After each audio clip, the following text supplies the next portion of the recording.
नमस्कार, मी Sarjerao Salve, Star India One मध्ये आपणा सर्वांचं हार्दिक स्वागत करत आहे। अंगणवाडी कर्मचाऱ्यांचे जिल्हा परिषद कार्यालयासमोर ठिय्या आंदोलन।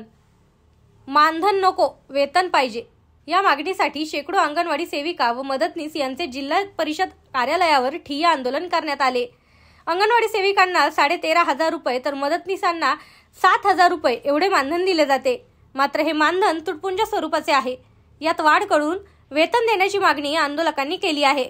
शिवाय अंगणवाडी सेविकांना शासकीय कर्मचाऱ्यांचा दर्जा देण्यात यावा, प्रोत्साहन भत्ता देण्यात यावा यासाठी इतर मागण्यांसाठी हे आंदोलन करण्यात आले।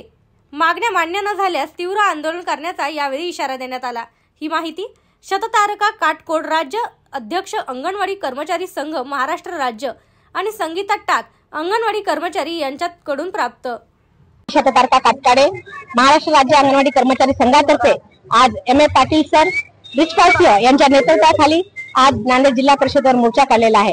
मोर्चाचे आयोजन यासाठी केलेले आहे की अंगणवाडी सेविकाचे गेल्या 30-40 वर्षापासून प्रलंबित प्रश्न आहे। अंगणवाडी सेविकेला मानधन नको, वेतन पाहिजे आहे, शासकीय कर्मचाऱ्याचा दर्जा मिळाला पाहिजे, त्याचप्रमाणे अंगणवाडी सेविकेला सेवानिवृत्त झाल्यानंतर एक रकमी लाभ मिळाला पाहिजे।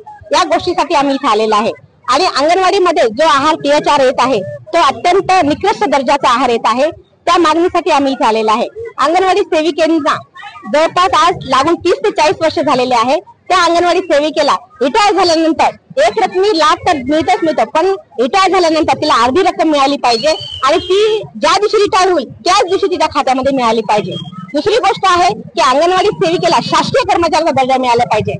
गुजरात सारखे इथे की ग्रॅज्युएटीचे फायदे म्हणजे दिलेले आहेत, पण महाराष्ट्रामध्ये अजून ग्रॅज्युएटी फायदे लागू झाले नाहीत। या गोष्टीसाठी आम्ही आलेला आहे। आणि विशेष बाब म्हणजे अंगणवाडीमध्ये येणारा जो कच्चा THR आहार आहे तो अत्यंत निकृष्ट दर्जाचा आहे। पालक हा आहार घेऊन जात नाही। अंगणवाडी सेविकांना खूप त्या गोष्टीसाठी विरोध होत आहे। अंगणवाडी सेविका किती गोड बोलून काही जरी म्हणून जरी समजा तो आहार देत आहे, पण तो आहार नाही का पालक नेत नाही। पालक नेत नसल्यामुळे अंगणवाडी सेविकेला परेशानी होत आहे। दुसरी गोष्ट आहे की 2024 मध्ये अंगणवाडी सेविकेला की 2,000 रुपये प्रोत्साहन भत्ता आणि अंगणवाडी मदतनीसला 1,000 प्रोत्साहन भत्ता देण्याची कबूल केलेला आहे, पण अद्यापही अंगणवाडी सेविकेच्या खात्यामध्ये पोषण भत्त्याची रक्कम मिळाली नाही।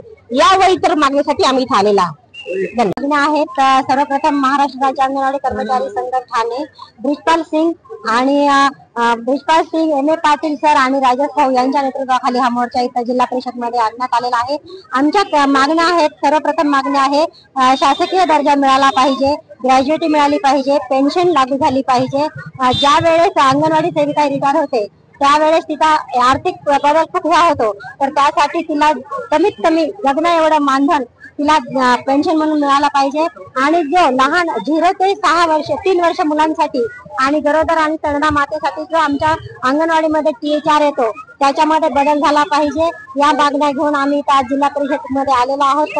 आणि हा मोर्चा काढण्याचा एकच हे उद्दिष्ट आहे की आमच्या मागण्या सरकार दरबारी पोहोचल्या पाहिजे आणि सर्वांनी त्याच्यासाठी पाठपुरावा केला पाहिजे आणि विधानसभेमध्ये या पूर्ण मागण्यासाठी आवाज उठवला पाहिजे। यासाठी आम्ही हा मोर्चा सरकारने दखल घेतली